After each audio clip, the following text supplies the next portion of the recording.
wabarakatuh. Alhamdulillah, salatu wassalamu ala rasulillah wa ala alihi wa sahbihi wa mawala, la hawla wa la quwata illa billah, amma ba'du.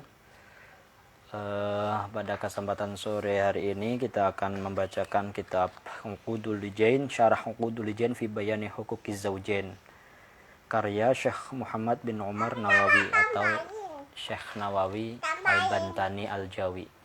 Pagi tadi kita sudah sudah membacakan kitab Asy-Syu'ab Al-Imaniyah, cabang-cabang keimanan. Nah, sekarang tentang etika berumah tangga, ya. Antara hak-hak suami, kewajiban suami, hak-hak istri, kewajiban istri. Tuh. Sana sama Umi ya, nah. Sama Umi. Mari kita kirimkan Al-Fatihah dulu kepada Kanjeng Nabi Muhammad SAW dan kepada keluarganya, sahabatnya, dan seluruh umat muslim, dan kepada guru-guru kita yang telah mendahului kita maupun yang masih hidup, dan khususnya mu'allif adalah kitab Syekh Nawawi Al-Bantani. Ghafarallahu lahum. Al-Fatihah. Bismillahirrahmanirrahim.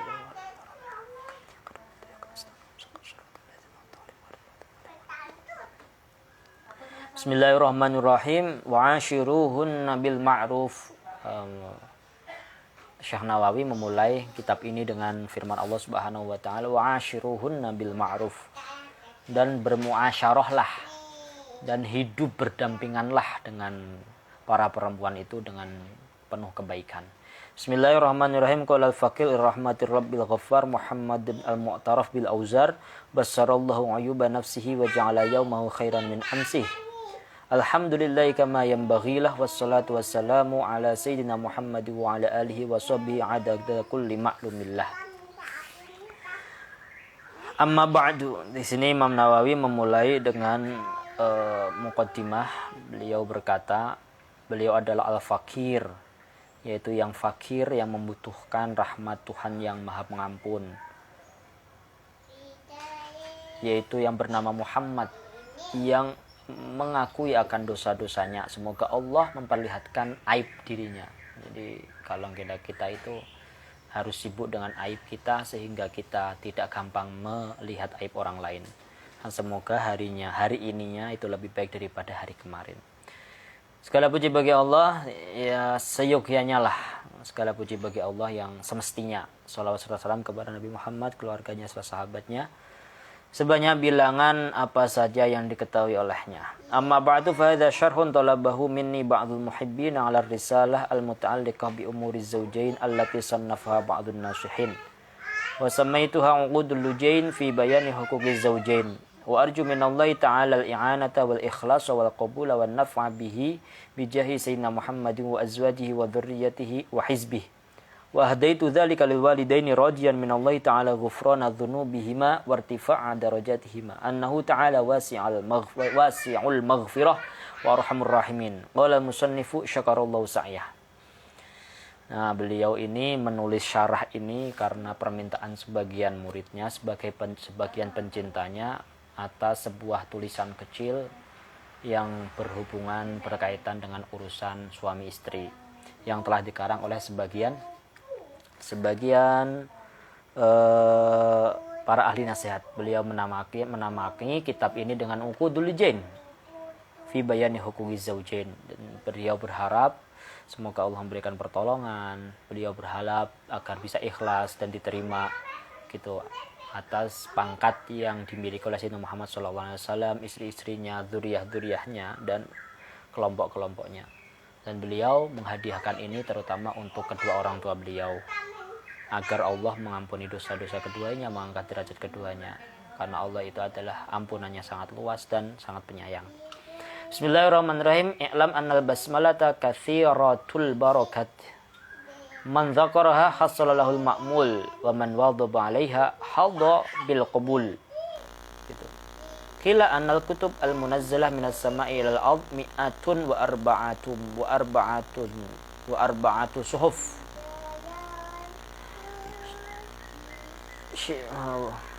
Gimana nih? Mi'atun wa arba'ah.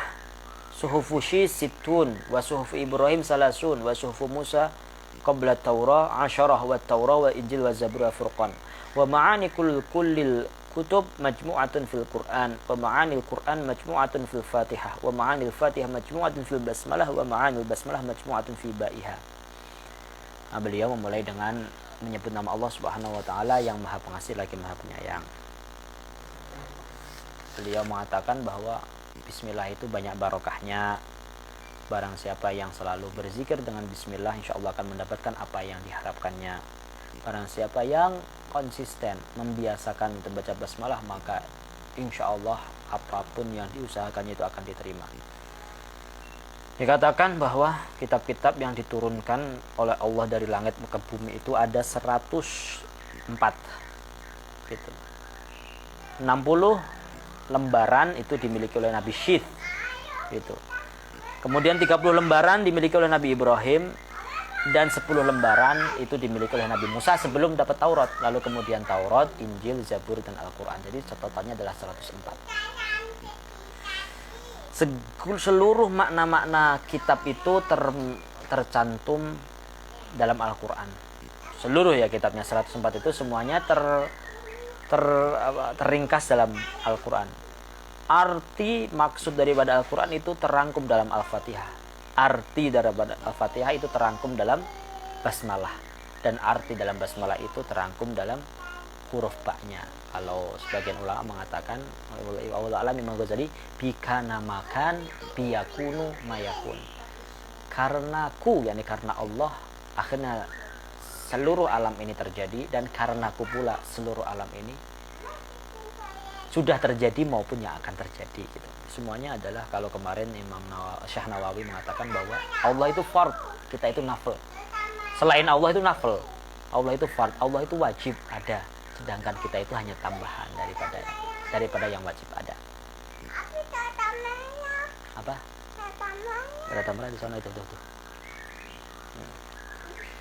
Maka ba'dul ulama as-salihin asabahu maradun syadidun a'jazal atibba fatakaffaru fi ba'dil ahyan tilka ibarah fa wadaba 'ala al-basmalah min ghairi 'adadin mahsulin fasyafahu Allah taala ibarakatiha.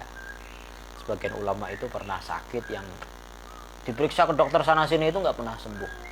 Lalu kemudian mendengarkan ceramah tentang semuanya kitab-kitab terangkum dalam Al-Qur'an, Al-Qur'an terangkum dalam Al-Fatihah, Al-Fatihah terangkum dalam. Lalu kemudian dia membiasakan membaca basmalah dan akhirnya sembuh. Atas berkah Fatihah, wa hiya kana imra'atan kana laha zawjun munafiq wa kanat taqulu ala kulli syai'in min qawlin aw fi'lin bismillah wa qala zawjuha la af'alanna ma akhjalaha fadafa'a ilayhi surratan wa qala fadhiha fa wada'atha fi mahallin wa ghatatha fa ghafalaha wa akhadha surrata wa ramaha fi bi'rin fi dari thumma talabaha minha fa ja'at ila mahalliha wa qalat bismillahirrahmanirrahim fa amara ta'ala Jibril alaihi salam ay yanzila sari'an wa ya'idu surrata ila makaniha. فوضعت يدها لتأخذها فوجدتها كما وضعت فأخذتها وناولتها إلى زوجها فتعجب من ذلك غاية التعجب وتاب إلى الله تعالى من نفاقه. Ini kisah. Ada seorang suami istri. Suaminya itu munafik. Suaminya itu kalau boleh dibilang itu walak. Suaminya itu nggak pernah sholat. Suaminya itu pokoknya suaminya itu nggak benar lah. Tapi istrinya itu benar. Kadang-kala kita diuji dengan suami yang nggak benar, suami yang susah diatur. Kadang kita diuji dengan istri yang susah diatur, suka maksiat, suka begini. Kita diuji dengan anak, kita diuji dengan orang tua, macam-macam. Nah ini seorang istri yang solehah diuji dengan suami yang ya munafik lah. Nah ya gitu. Nah kemudian apa namanya?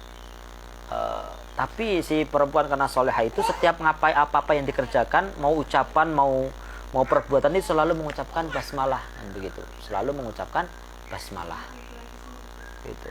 Lalu kemudian suaminya itu berkata bahwa ini kok baca basmalah terus nih, saya akan membuat dia malu gitu, saya akan ngerjain, saya mau tak kerjain nih istri saya biar dia itu berhenti dari baca basmalah. Lalu apa namanya si suami itu memberikan sebuah kendi gitu, tolong ini simpen ya gitu. Sebuah tempat yang ya pokoknya yang menurut kamu itu rahasia, menurut kamu itu pokoknya disimpan, jangan sampai hilang. Lalu disimpan di satu tempat, si istrinya nyimpen di satu tempat ya, bisa biasa naruh baca basmalah. Lalu kemudian Lalu ditutupin tuh, kendi itu. Lalu kemudian laki-laki itu diam-diam ngambil kendi itu dan dibuang ke sumur. Lalu suatu hari, pokoknya pertama laki-laki itu berusaha untuk pura-pura lupa gitu. Lalu suatu hari laki-laki, tolong ambilkan kendi yang kemarin aku titipkan kepadamu. Lalu seperti biasa perempuan ya kayak ya biasa. Lalu ketika dia sebelum mengambil itu baca bismillah, dibuka itu bismillahirrahmanirrahim. Lalu Allah mengutus malaikat untuk mengembalikan kendi itu ke tempat semula. Lalu malaikat kembalikan tempat semula, lalu diambil lalu dikasihkan suami. Lalu suaminya kaget, kok bisa ya dulu kemarin waktu itu saya buang ke sumur tapi kok ternyata nah. Lalu kemudian laki-laki tersebut pun taubat dari perbuatan buruknya dan menjadi orang yang soleh. Begitulah. Ini cerita sebenarnya sindiran buat kita semua, suami istri. Kalau kita diuji dengan suami yang nggak benar, kita tetap berusaha yang benar. Nggak usah menempuh jalan-jalan yang nggak diridhoi Allah. Lalu ketika kita diuji dengan istri yang nggak benar, kita juga sabar. Yang penting kita tetap berbuat sesuatu yang baik. Diuji anak, diuji orang tua pun begitu. Wallahu a'lam. Assalamualaikum warahmatullahi wabarakatuh.